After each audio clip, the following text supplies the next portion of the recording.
Catherine Bernardo, sobrang manhid na ngayon dahil kay Daniel Padilla. Siyempre, lahat ay mayroong mga rason kung bakit nangyayari ang kanilang tuluyang pagkakahiwalay. Alang-alang sa mga maling desisyon ni Daniel Padilla ay tuluyan nga na nawasak ang kanilang pagmamahalan. Mula noon hanggang ngayon ay talagang hindi pagsisisihan ni Catherine Bernardo na na-unlove siya ng bonggang-bongga sa gwapong aktor na si Daniel Padilla. Nangyari man ang lahat sa mga hindi inaasahan ng tuluyang pagkabigo sa pag-ibig ni Daniel para kay Catherine ay siguro wala ng pag-ibig pang mararamdaman sa buhay ni Catherine para kay Daniel. Alam niyo ba na aminado si Catherine Bernardo na sobrang manhid na siya ngayon dahil nga sa mga sakit na kanyang nararamdaman sa pag-ibig ni Daniel Padilla.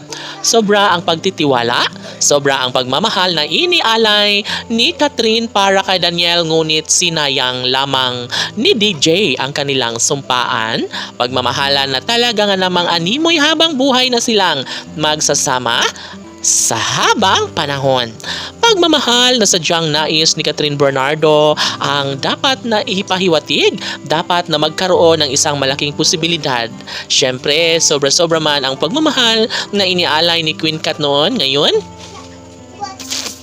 ay hindi na matatawaran pa ang mga pangakong tunay na nagpapasaya sa buhay ni Queen Catherine, lalong-lalo na at ngayon ay nahanap na niya ang para kay Queen Catherine. Ang lalaking handa siyang ipaglaban, ang lalaking mamahalin siya habang buhay.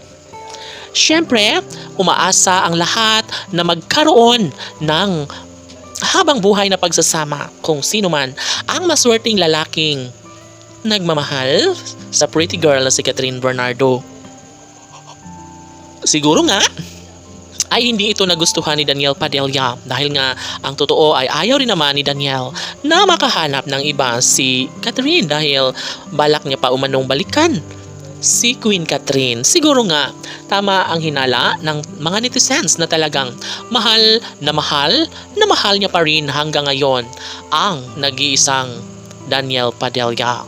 Naisip ng taong bayan na sadyang nararapat lamang na hindi na kailangan pang itago o ilihim ni Daniel Padilla kung gaano siya nasasaktan kapag tuluyang mawala sa kanyang buhay si Catherine Bernardo. Laban!